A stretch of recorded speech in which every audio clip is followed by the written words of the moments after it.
They pretty much said, let's build the dream laptop, and this is what we would include in it. What do you think, guys? And this is what they came up with.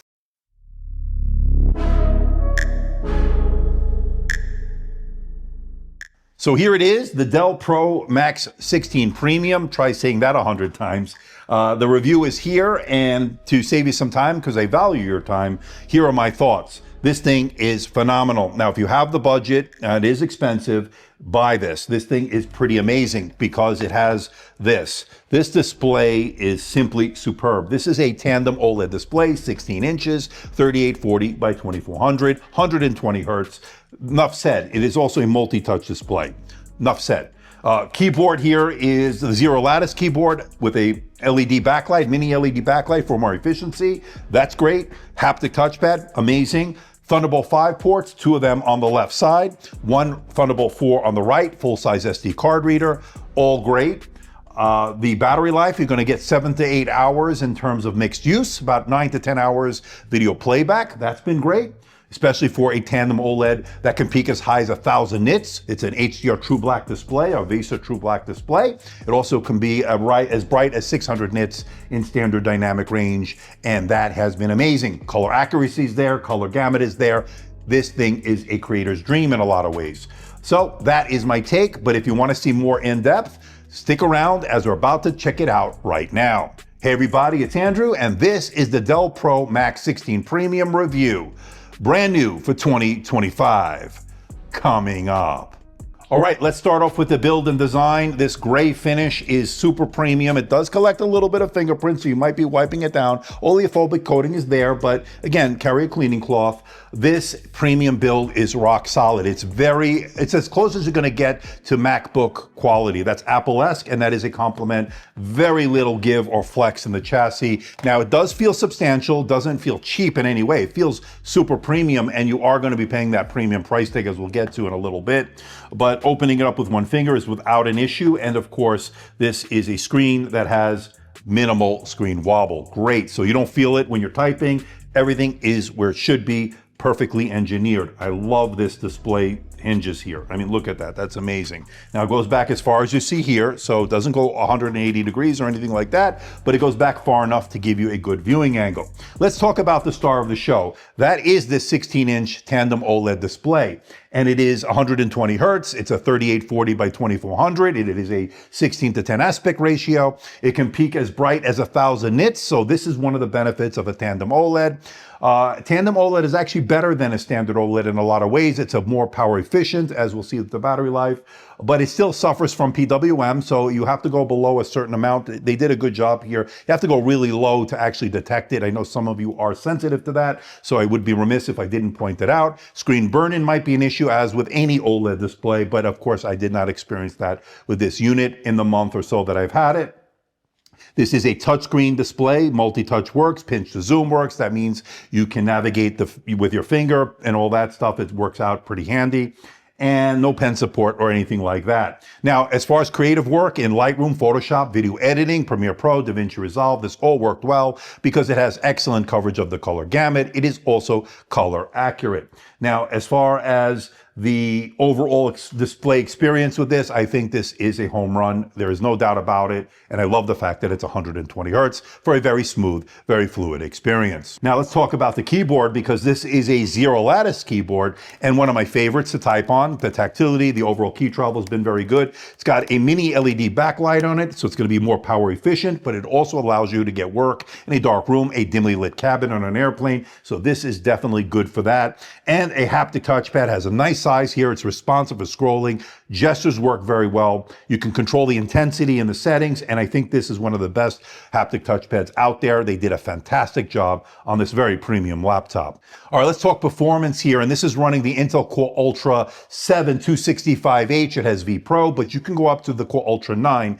285H, and of course this is Arrow Lake H. It also has integrated graphics, the Intel Arc 140T graphics, and obviously one of the best better integrated solutions we've seen to date, and that is no exception on this. Now, if you need extra graphics horsepower, you can go with the NVIDIA RTX 3 Pro 3000. That's the Blackwell graphics.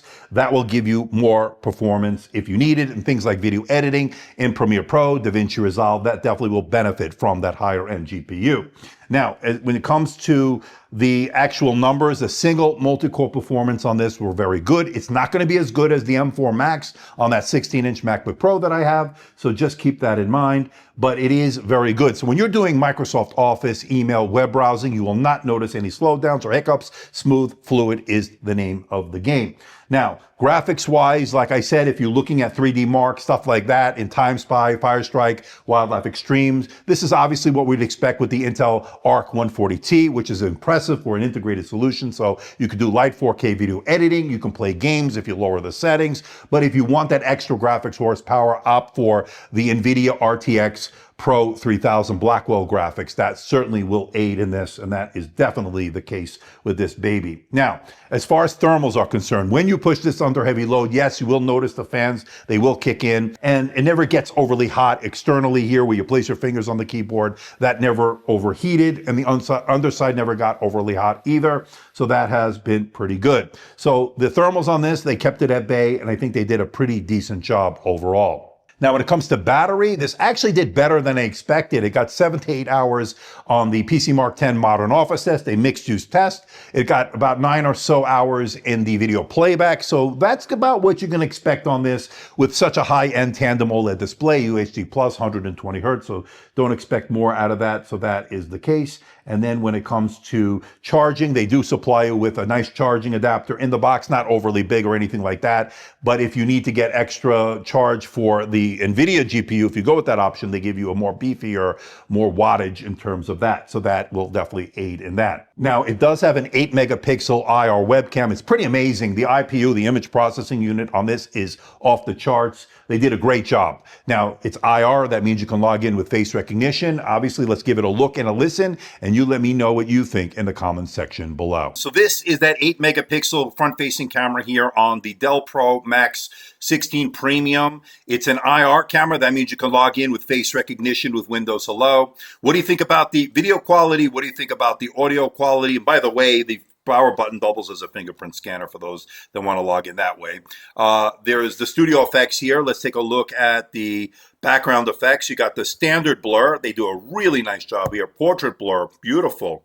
And of course, you have the auto framing, eye contact, all that. Let's turn that off. What do you think about the video quality? And most importantly, what do you think about the audio quality? Another good example of an excellent IPU. Remember, we just went to that Panther Lake event and they're talking about IPU 7.5, but I got to say, this one, they did a real good job with those Intel IPUs here. So let me know what you think in the comment section below. Now, the speakers on this really blew me away. These are really great Windows speakers. Is it as good as a 16-inch MacBook Pro? Probably not, but this is as close as you're going to get. The Asus ROG Zephyrus G16 has some really great speakers. This is up there as far as the sound. It's got good mids, bass. The overall volume is good. Fills up the room rather nicely. Pretty immersive sound, so they did a great job. It has Dolby Atmos to help with the spatial audio.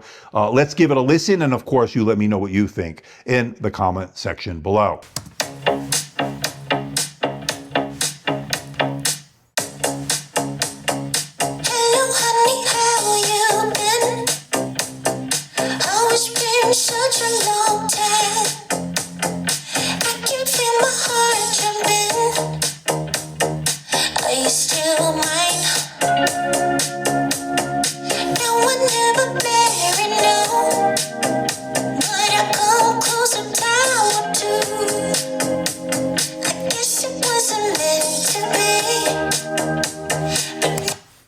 Now let's hear the MacBook Pro.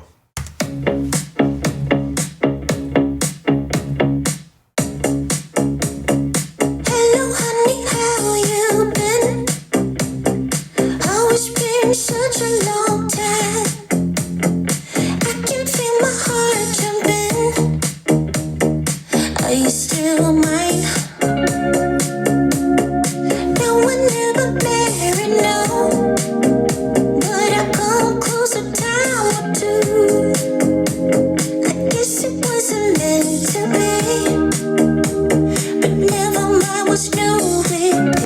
Okay, let's talk ports here. And on the left side, you get HDMI 2.1. You also get 2 Thunderbolt 5 ports. That supports 80 and 120 gigabits per second. That's pretty amazing. Now, on the right side, you get a full-size SD card reader, a third USB Type-C port. This one's Thunderbolt 4, also full function, a headphone jack, and a Kensington lock port to round it out. I love the full-size SD card reader. I love the Thunderbolt 5, more future-proof, obviously, and the split USB-C ports, more convenient. They did an excellent job when it comes to the ports and connections. Now, internally, you have 2 SSD slots that are upgradable. Now, I have a RAID 0 on this, and as you can see, amazing reads and writes when it comes to that, but it is upgradable. Love to see that. Now, Wi-Fi 7 on this, that worked well, and you have integrated, or I should say soldered in RAM, which is fast RAM, and you can get this with 64 gigabytes of that fast RAM. Now, I have 32 on this one, but of course you can go up to 64 if you need it, and that's gonna help out with things like AI, which where RAM, more RAM, the better, in my opinion. Now, one thing I will note here as far as the 5G option, there is none that I can tell from this, but that would have been a game changer in a lot of ways for me. I know a lot of people don't like 5G. They'll use their phone for the hotspot. I understand that. You can make that argument if you want, but I like having the 5G. That's one thing I wish they would have put in this. They put everything but the kitchen sink, with the exception of the 5G. Now, all this tech and goodness is going to come at a hefty price. Yes, this is a premium laptop, just like it would be for the MacBook Pro, the M4 Max right now. If you went with the 16-inch with all that stuff, you fully loaded and all that stuff, you're going to pay a premium. This is no exception. This is a very, very expensive laptop. That's what I say. It's almost indulgent in a way for a consumer, but businesses will not blink at this. If they have a project, 1 or 2 things that'll be used on this, it'll pay for it and then some. So it's not really an issue for companies to buy these. Now, obviously, consumers, it's a little bit different, more cost conscious, of course, and this is a really indulgent. And if you have the money, I mean, it's pretty special. It's got an amazing display on this. The build is out of this world. I mean, this thing is pretty amazing. So I will say, if you have the money and you want to spend it, why not? You might as well. You live life only once, but this certainly is a very expensive laptop. There's no sugarcoating it, but they give you everything you'd want in a laptop. It's almost like a dream laptop in a lot of ways. So overall, what do I think about the Dell Pro Max 16 Premium here for 2025? It pretty much checks all the boxes. You got a high-end OLED, tandem OLED display, 120 hertz, 16:10 aspect ratio. It's touchscreen, multi-touch. It's got a zero lattice keyboard that's pretty amazing. It's got a haptic touchpad that's equally amazing. It's got really great speakers. It's got upgradable storage. It's got 2 Thunderbolt 5 ports. It's got a full-size SD card reader. They pretty much said, let's build the dream laptop, and this is what we would include in it. What do you think, guys? And this is what they came up with. And I think they did a fantastic job here. Now, is it expensive? Absolutely. Is it indulgent in a lot of ways? Probably. But is it amazing? Yes. This is my takeaway for the Dell Pro Max 16 Premium here for 2025. Of course, I'm sure you will let me know, but I'm going to ask anyway. Let me know what you think about it in the comments section below.